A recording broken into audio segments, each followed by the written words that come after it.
चलिए आगे बढ़ते। राजस्थान के उदयपुर में कांग्रेस का चिंतन शिविर होगा। चिंतन शिविर के लिए खेती और किसानों से मुद्दे पर भूपेंद्र सिंह हुड्डा के नेतृत्व में कमेटी गठित की गई है। इसी को लेकर दिल्ली में हुड्डा ने किसान नेताओं से मुलाकात की, उनकी समस्याओं को जाना। बैठक में किसान नेता राकेश टिकैत, युद्धवीर सिंह सहित कई राज्यों के मुख्यमंत्री पहुंचे।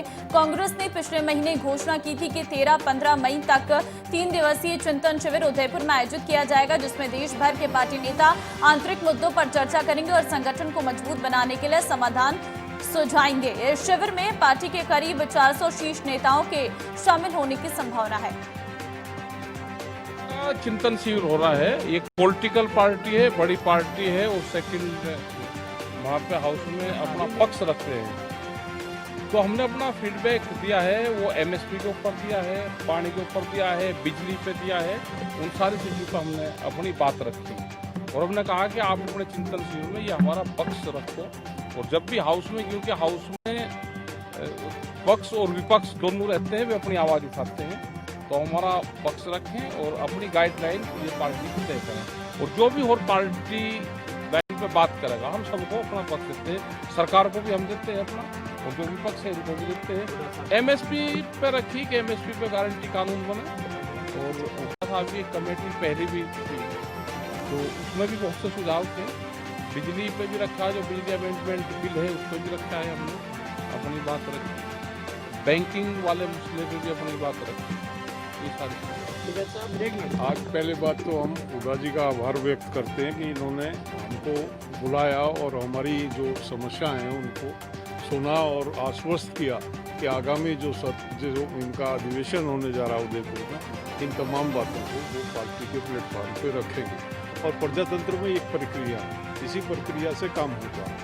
आप अपनी बात को जब तक पहुँचाओगे नहीं, सत्ता पक्ष में विपक्ष में सबकी मदद की हमको आवश्यकता होती है, और तभी हम अपनी बात को ऊपर तक ले जा पाते हैं। तो आज उसी प्रक्रिया में हमने अपनी जो भी बातें थी, जो हमारे ग्रीवेंसेस से, जैसे सबसे शुरुआत हमने वहीं से की। जो हुड्डा साहब की एक कमेटी थी 2009 में, जिसकी रिपोर्ट थी, और 2014 में जिसको बेस बना के बीजेपी ने चुनाव लड़ा था, C2+50, मतलब क्लियर मेंशन था। वो आपकी रिकमेंडेशन थी, आज तक वो लंबित है, मिला नहीं है। A2FL के हिसाब से सरकार किसान को कीमतें दे रही है, जिसकी वजह से प्रति क्विंटल जो है वो 800 से 1200 रुपये तक का घाटा प्रत्येक किसान को अलग अलग फसलों पे होता है। तो पहले तो हमने वही की कि आपकी जो रिपोर्ट है, जिसको बेस बना के बीजेपी ने 2014 का चुनाव लड़ा था, वो पेंडिंग है, उसको अपने उसमें एजेंडे में रखवाओ, कांग्रेस के एजेंडे में वो रखी जाए। दूसरा जो CSCP का जो कीमतें निर्धारित करने का जो फार्मूला है, वो डिफेक्टिव है। किसान 1 साल तक दिल्ली के बॉर्डर पे बैठे रहे।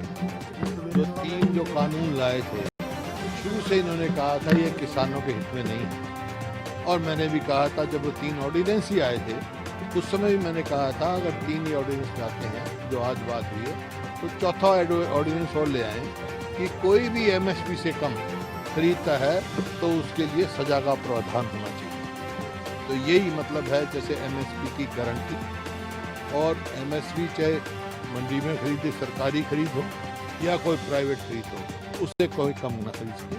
ये इनकी बेसिक मांग है। और बहुत सारी बातें हैं जो विचार हुआ है, जैसे इंपोर्ट एक्सपोर्ट पे किसान के जो इंपोर्ट एक्सपोर्ट की पॉलिसी हो, वो किसान को अहित ना करे।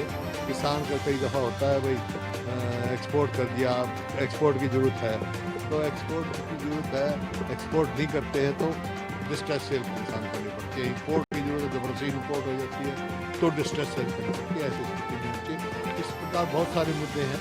क्योंकि शिविर में मैं कन्वीनर हूँ और हमारे उमेश जी हमारे साथ सदस्य हैं, ये प्रमुख सदस्य हैं, तो उनका सबका जो मैं आभार व्यक्त करता हूँ, जो ये आए हैं, इन्होंने अपने सुझाव दिए हैं और बड़ी मजबूती से इन्होंने किसानों की बात रखी, और वो सारी